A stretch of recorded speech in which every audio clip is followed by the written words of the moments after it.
La creativitat i el talent van fer brillar més que mai la cultura a Ascó. El passat dissabte 17 de maig, al Casal Municipal, es va celebrar la 6a nit de la cultura, amb l'entrega de Premis Vila d'Ascó, que complien els 37 anys de trajectòria, sent ja tot un referent al territori. L'obra El setge, de la tarragonina Núria Abad Gascón, es va endur el 37è Premi Literari Vila d'Ascó. L'autora es va tornar a alçar amb el guardó després que l'any 2020 se l'endugué amb la novel·la negra Nikola Tesla i els homes que no estimaven els coloms. El setge és una novel·la que jo sabia que no podia enviar molt lluny perquè considero que és una novel·la que tracta un tema molt local. A Tarragona és la Guerra del Francès. Tarragona va patir un setge de 55 dies i va caure en mans de l'exèrcit del general francès, el general Suchet, el 28 de juny. Llavors aquí va haver una gran matança, no? Vull dir, és un fet històric molt transcendent en la història de Tarragona i no se n'havia escrit. L'escriptora confessa la seva predilecció per un dels personatges. Justament un dels personatges de la novel·la és l'eminent científic Martí de Franquès, que era un tarragoní, bé, ja havia nascut a Altafulla, però que va viure el setge dins de Tarragona i és un personatge important. Va sortir en defensa de la literatura i d'engrescar els joves a llegir. Tanta pantalla i tant de mòbil, i el que s'ha de fer és engrescar la gent jove, que llegeixin, que escriguin, per continuar aquesta creativitat i per mantenir la pròpia cultura, no? En poesia, Jordi Cervera es va emportar el guardó de la 20a edició del Premi Joan Perucho, amb l'obra Meandre. Cal destacar que l'any 2002 l'autor es va endur el Premi Literari Vila d'Ascó per l'obra Ànima de benzina. Aquesta vegada, en recollir el guardó de poesia, Jordi Cervera va destacar la seva vinculació amb els premis. Voldria donar gràcies en primer lloc a la meva família, que és qui pateix en primera persona tots aquests avatars d'embrutar papers. Després voldria donar gràcies, òbviament, al jurat, que entre tota aquesta munió d'obres ha escollit la meva, la qual cosa em fa molt feliç. I també voldria donar gràcies a la Roser i a la Neus de l'Ajuntament d'Ascó, que durant uns anys que vaig estar força vinculat amb aquests premis i amb la història cultural d'aquest poble em van tractar de la millor manera possible. També va tenir paraules d'agraïment per Salvador Floridó, en la projecció cultural d'Ascó. Va tenir un punt important a l'hora de veure aquesta projecció i aquesta possibilitat de que Ascó tingués una projecció directa amb la cultura i que la cultura fos una empremta important dins de la vida d'Ascó. Els guardons es van entregar en una nit on també es van lliurar els premis de fotografia, el de narrativa breu per a joves i el concurs de microrelats. En tots els anys de trajectòria, el certamen de narrativa breu per a joves Sant Jordi ha donat veu a les inquietuds literàries de joves d'entre 14 i 20 anys. Noa Vigil va obtenir el guardó en la categoria de 14 a 17 anys amb el treball Correspondència. Anna Pallejà, amb l'obra La sorra, es va emportar el premi en la categoria general de 18 a 20 anys. Per últim, el text Morta en combat de l'asconenca Nerea Ortiz va ser premiat en la categoria local de 18 a 20 anys. Cada any participo. Aquest any, per tema d'estudis i tal, no sabia molt bé si fer-ho, però els meus pares em van animar. Aquest any especialment no m'esperava guanyar. L'any passat també vaig participar i no vaig guanyar, i a l'utilitzar el mateix relat no m'esperava per a res. Bé, aquest relat és el seguiment del relat guanyador de fa uns anys que va escriure la meva germana, on explicava la primera part de la vida de la nostra tieta. I jo em vaig comprometre a que si era més petita, a que si algun dia participava en aquest concurs, jo acabaria la història, i aquest any ha sigut el guanyador. Per mi significa posar paraules al que sento, bàsicament. O sigui, dir el que no em surt dir en una persona en la que estic parlant mateix. Al final, de vegades em costa expressar-me i escrivint ho trobo molt més fàcil. Durant la vetllada, també es va donar a conèixer l'obra guanyadora del 6è concurs de microrelats. El guardó, que va néixer amb el confinament, promou cada any una temàtica que condueixi a la reflexió, i enguany el focus es va posar en la influència de la tecnologia en les nostres vides. L'autora de Solsona, Tate Waldo, va recollir el premi gràcies a l'obra Sopa de galets. M'ha fet moltíssima il·lusió rebre un premi d'aquí, d'Escó, que sé que té molt prestigi, aquesta nit cultural, i realment ha sigut un plaer venir de Solsona per rebre aquest guardó. He fet els 60 anys ara a l'abril i m'he jubilat, era professora d'un institut, doncs ara em dedico més a escriure, que ha sigut sempre la meva passió. Al ser el tema de la tecnologia, que és justament el tema on jo soc més sapastre, em va fer il·lusió, dic, va, a veure què podem explicar. I em vaig posar doncs, com en el lloc de la meva àvia, pensant si pogués espiar per un foradet el món d'ara, com s'esparveraria, no? I la seva reacció al veure aquest avenç en la tecnologia tan bèstia i aquesta dependència que tenim tots de la tecnologia, no?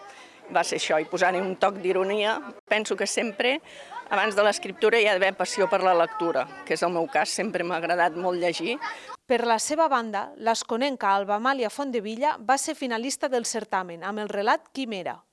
El meu relat l'he enfocat en les addiccions, la tecnologia, concretament al mòbil, i aquest any li he donat un toc més poètic, he intentat experimentar una mica amb la prosa poètica, fins i tot tenia por de dir a veure si no encaixarà dins del concepte de microrelat, però al final és que era un tema molt complicat la tecnologia i dic, si no intento alguna cosa diferent, no me'n sortia en la part més narrativa. Llavors ho vaig fer com amb versos molt punyents, que cada vers fos un missatge en si mateix, i fer-lo d'una forma cíclica, començar com que despertem una bèstia, que jugava aquí amb el doble sentit de la quimera, com a falses il·lusions i alhora com aquest monstre mític, i el tancava com tornem a despertar la bèstia, sempre tornem a caure en el mateix. I finalment, també es van donar a conèixer els premis del concurs de fotografia Vila d'Ascó, en les modalitats de blanc i negre i color. Autors locals i generals van pujar també a recollir el guardó. La veritat és que és la primera vegada que m'hi presento i vaig acompanyar un dia a Joan, que també ha guanyat un premi de fotografia i que també és la primera vegada que s'hi presenta. El vaig acompanyar a fer un tomb per la illa amb els seus animals i ell va fer aquella foto en aquell moment, vam estar parlant i tal, i en aquell moment los ametllers o cirerers o presseguers, no sé exactament quina era la fruita, però estaven florits i tenien la flor dalt. I jo vaig pensar, uau, segur que quan faigui vent això és com una nevada, no? I al cap de pocs dies va ploure i vaig pensar, vaig a veure-ho. I mira, d'alguna manera vaig veure el castell i vaig fer la foto sense pensar-hi més. La vaig presentar en blanc i negre perquè la vaig fer en color en aquell moment i també en el mateix moment vaig provar, com que la vaig fer amb el telèfon, doncs anava fent proves i al posar el blanc i negre i pujar una mica a l'exposició, com que el cel va quedar molt il·luminat, se veien molt bé els núvols i vaig pensar, esta. Un dia estàvem passejant en el carro, que és una cosa que faig habitualment, quan tinc temps lliure i això, i estaven els ametllers florits del meu veí i vam pensar de fer una fotografia en el castell de Fondo. Llavors me vaig endinsar a la finca perquè tinc el seu permís per passar-hi i vaig parar allà els animals, vam fer 2 o 3 fotos i el jurat ha considerat que una era la guanyadora. Ha sigut el primer cop que em presento enguany. Ja he agafat una mica d'idees per aprendre algunes més l'any que ve i a veure si tinc sort i surto guanyador i si no, haurem participat i la gent podrà veure, al final els animals són una part gran de la meva vida i no m'hi puc dedicar perquè tinc una altra feina, però me treuen molt temps que ho faig molt a gust i al final la gent ja ho sap el que tinc i això, però els que són de fora poden veure també que aquí encara es fan activitats d'aquest tipus. Fa molts anys que estem fent fotografies, participem en el concurs de fotografia, tant el meu marit com jo, i qualsevol cosa sempre anem a caminar o anem a passejar amb la màquina posada. Llavors venia de la farmàcia i passava pel carrer del riu i vaig veure un tractor carregat de raïm. I dic, ostres, que aquesta és la meva, entre que es veia el magatzem de Rita, que està aquí baix, es veia el magatzem de Rita i es veia el castell, dic, més clar que sigui el poble, impossible. Vol dir que hi ha fotografies que es presenten i no saps d'on és, encara que diguin que ha de ser del poble. I dic, la faig la fotografia. Vaig arribar a casa corrents, dic al meu marit, dic, surt, agafa la màquina, que hi ha un tractor ple de raïm. Però va baixar i el tractor ja no hi era. Sort de la fotografia. Llavors, clar, va presentar el concurs, dic, aquella la vull fer, la vull presentar. I per sort, al jurat li ha agradat i he sigut premiada. Aquí al poble sempre hi havia molta gent pagesa, el que passa que amb el temps ha anat canviant tot. I abans veies més tractors que anaven cap a la cooperativa, amb el rem i així, i ara està la cosa morta, però morta del tot.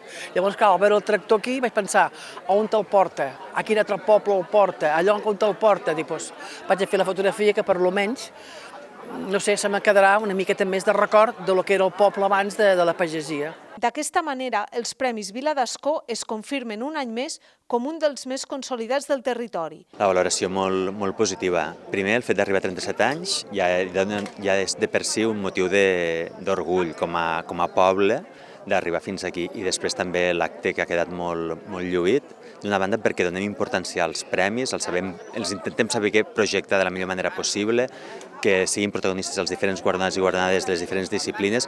El regidor de Cultura també va destacar que els guanyadors i guanyadores reben els guardons com a impuls a la seva carrera. Si miréssim la nòmina d'escriptors que han guanyat el Premi Vila d'Ascó literari, com igualment el Premi de Poesia Joan Perucho, molts d'ells, darrere d'haver guanyat el Premi Vila d'Ascó, entre altres premis, han seguit fent carrera literària. I quan saps que presenten algun llibre o que han guanyat algun premi, doncs també sents una satisfacció per ells perquè saps que formen part també de la història dels Premis Vila d'Ascó. Per tancar l'acte, l'alcalde d'Ascó, Miquel Àngel Ribes, va destacar el talent i la diversitat literària dels Premis Vila d'Ascó i va felicitar els guardonats i guardonades. Els Premis Vila d'Ascó han estat sempre una finestra oberta al talent i a la diversitat literària. Tot això no hauria estat possible sense el compromís institucional sostingut al llarg dels anys de tots els regidors i regidores de cultura que han passat per l'Ajuntament, que han apostat sempre decididament per aquests premis. I aquesta constància ha sigut la clau perquè arribessin fins aquí. Felicitar personalment els guardonats i guardonades d'esta edició, a la Glòria, a l'Alba, a la Tate, a l'Anna, a la Nerea, a la Noa, a la Bea, a Joan, a la Pepi, a la Paula, a Vicent, a Josep Maria, a Jordi i a Núria. Enhorabona i gràcies per posar el vostre talent al servei de la cultura. Ascó, estàs molt orgullós de vosaltres. La vetllada va comptar amb l'espectacle Humor humà de Carme Pla i de l'actuació de 5 ballarins del prestigiós Ballet de Barcelona, que van contribuir a fer créixer encara més la cultura.